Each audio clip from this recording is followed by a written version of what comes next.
வாங்க நம்ம பட்டர்ஸ் கிச்சனில் ஒரு சூப்பரான வடை ரெசிபி எப்படி பண்ணுறதுன்னு பார்க்கலாம். வேர்க்கடலையை வச்சு எப்படி வடை பண்ணுறதுன்னு பார்க்கலாம். பார்த்திங்கன்னா நல்லா சூப்பர் டேஸ்ட்டாக நல்லா கிறிஸ்பியாக ரெடியாக இருக்குது.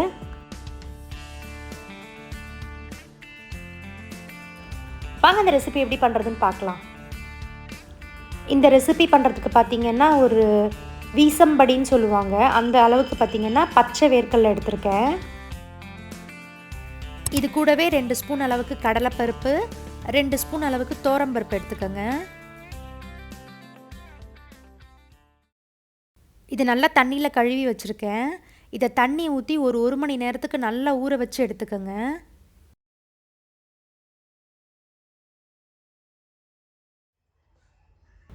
பார்த்திங்கன்னா 1 ஹவரில் பருப்பெல்லாம் நல்லா ஊறி வந்திருக்கு.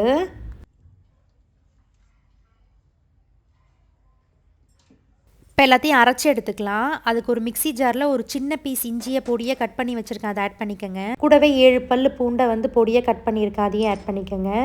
இது கூடவே 2 காஞ்ச மிளகாய், 1 ஸ்பூன் அளவுக்கு சோம்பு, இது எல்லாத்தையுமே சேர்த்து மிக்சி ஜாரில் ஃபஸ்ட்டு கோர்ஸாக அரைச்சி எடுத்துக்கோங்க. தண்ணிலாம் எதுவும் சேர்க்காமல் விட்டு விட்டு அரைச்சி எடுத்துக்கோங்க. அதே ஜார்லையே எல்லா வேர்க்கடலையும் தண்ணியை நல்லா வடிச்சிட்டு ஆட் பண்ணிக்கோங்க.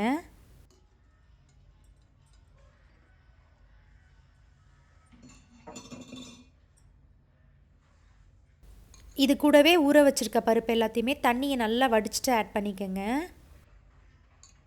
இஞ்சி பூண்டு தனியாக, பருப்பு தனியாக அரைச்சி எடுத்துக்கோங்க. அப்போ தான் எல்லா மசாலாவும் நல்லா ஒன்று சேர்ந்து வரும்.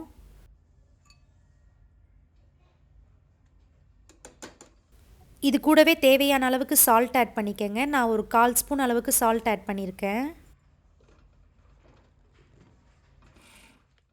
இது எல்லாத்தையுமே மிக்சியில் போட்டு தண்ணி ஊற்றாமல் கோர்ஸாக அரைச்சி எடுத்துக்கோங்க. பார்த்திங்கன்னா எல்லாத்தையுமே இந்தளவுக்கு கோர்ஸாக அரைச்சி எடுத்துக்கோங்க. அரைச்சதை எல்லாமே ஒரு பவுலுக்கு ட்ரான்ஸ்ஃபர் பண்ணிக்கோங்க.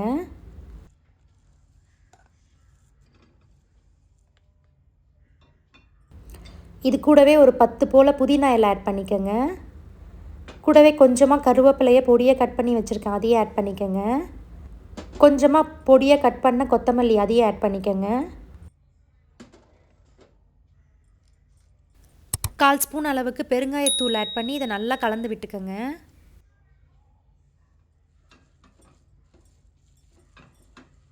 கூடவே 1 ஸ்பூன் அளவுக்கு அரிசி மாவு ஆட் பண்ணிக்கோங்க. இதை ஒரு வாட்டி நல்லா கலந்து விட்டு கடைசியாக இது கூட ஒரு பெரிய வெங்காயத்தை பொடியை கட் பண்ணி வச்சுருக்கேன், அதையும் ஆட் பண்ணிக்கோங்க. வடைக்கு எப்பவுமே பார்த்திங்கன்னா வெங்காயத்தை கடைசியாக ஆட் பண்ணிக்கோங்க, அப்போ தான் வடையில் ரொம்ப எண்ணெய் ஊறாமல் இருக்கும். இது நல்லா கலந்து விட்டுக்கோங்க. நல்லா கலந்து என்கிட்ட பார்த்திங்கன்னா ஃபெலாஃபில் மேக்கர் இருக்குது, ஸோ அதில் தான் நான் இந்த வடை பண்ணுறேன்.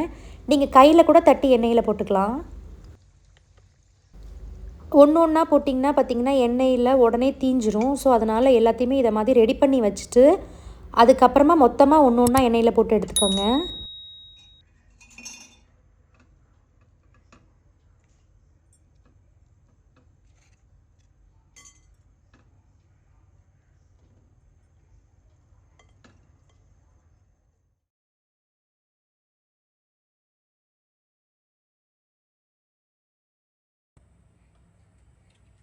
ஸோ எல்லாத்தையுமே பார்த்திங்கன்னா இந்த மாதிரி ரெடி பண்ணி எடுத்து வச்சுக்கோங்க.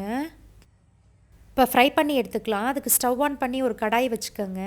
இதில் பொரிக்கிறதுக்கு தேவையான அளவு எண்ணெய் ஊற்றிக்கோங்க.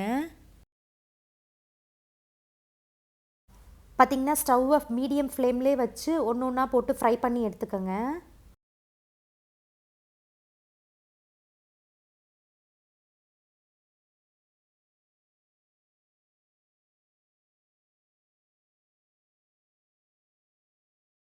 எண்ணெயில் போட்டு 2 to 3 மினிட்ஸ்லேயே பார்த்திங்கன்னா கலர் நல்லா சேஞ்ச் ஆகி வரும். ஸோ 2 பக்கமும் திருப்பி போட்டு கலர் மாறி வர வரைக்கும் ஃப்ரை பண்ணி எடுத்துக்கோங்க.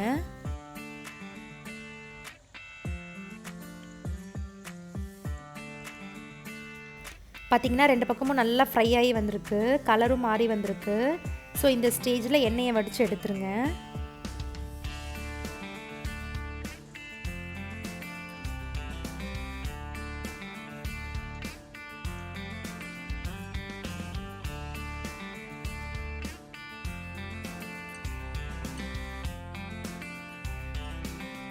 ஸோ மீதி இருக்க எல்லாத்தையுமே பார்த்திங்கன்னா இதே மாதிரி ஃப்ரை பண்ணி எடுத்திங்கன்னா ஒரு சூப்பரான வேர்க்கடலை வடை ரெடி.